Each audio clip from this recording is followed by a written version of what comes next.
हमारे कर्मों के फल से मुक्ति कैसे मिलेगी। एक बार उद्धव जी ने भगवान श्री कृष्ण से पूछा, हे प्रभु, जब हमारा जीव शरीर के कर्मों और उनके द्वारा प्राप्त फलों में फंसा रहता है, तब उन कर्मों तथा उनके द्वारा प्राप्त फलों से कैसे मुक्ति पा सकता है। यदि वह आकाश की भांति गुणों से पृथक रहता है, तब यह उनके बंधन में कैसे पड़ सकता है। गुणों से पृथक रहने वाले पुरुष का क्या लक्षण है, कृपया मुझे बताइए। भगवान श्री कृष्ण बोले, हे उद्धव, मेरे बंधन और मुक्ति का कथन सत्यवादी गुणों के कारण होता है, तो असल में यह कथन बिल्कुल गलत है, क्योंकि गुणों की उत्पत्ति माया के कारण होती है और माया की उत्पत्ति मुझसे है। इसीलिए मैं बंधन और मुक्ति दोनों से दूर रहता हूँ। बद्ध जीव और मुक्त ईश्वर, ये दोनों ही शरीर में रहकर नियंत्रण का काम करते हैं, किंतु इन दोनों की दिशाएं अलग अलग होती है। जिस प्रकार पक्षी वृक्ष पर घोंसला बनाकर रहते हैं, किंतु वृक्ष से अलग रहते हैं, वैसे ही जीव और ईश्वर भी दो पक्षियों के समान हमारे शरीर में निवास करके भी उससे अलग रहते हैं।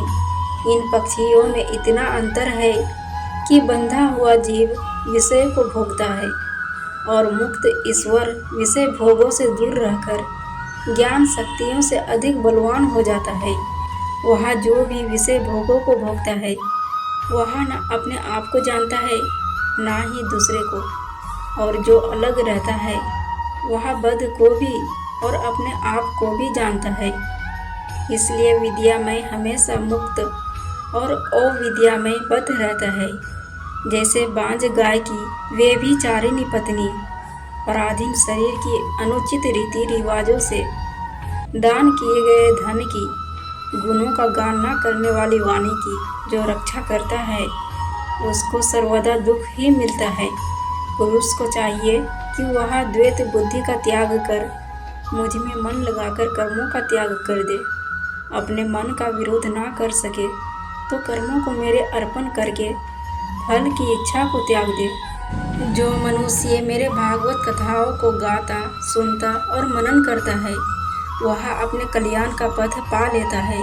जब प्राणी सत्संग करता है, तब उसे मेरी भक्ति की प्राप्ति होती है और अंत में मेरे ही स्वरूप को प्राप्त हो जाता है। दोस्तों, वीडियो देखने के बाद प्लीज़ लाइक एंड सब्सक्राइब करना ना भूलें।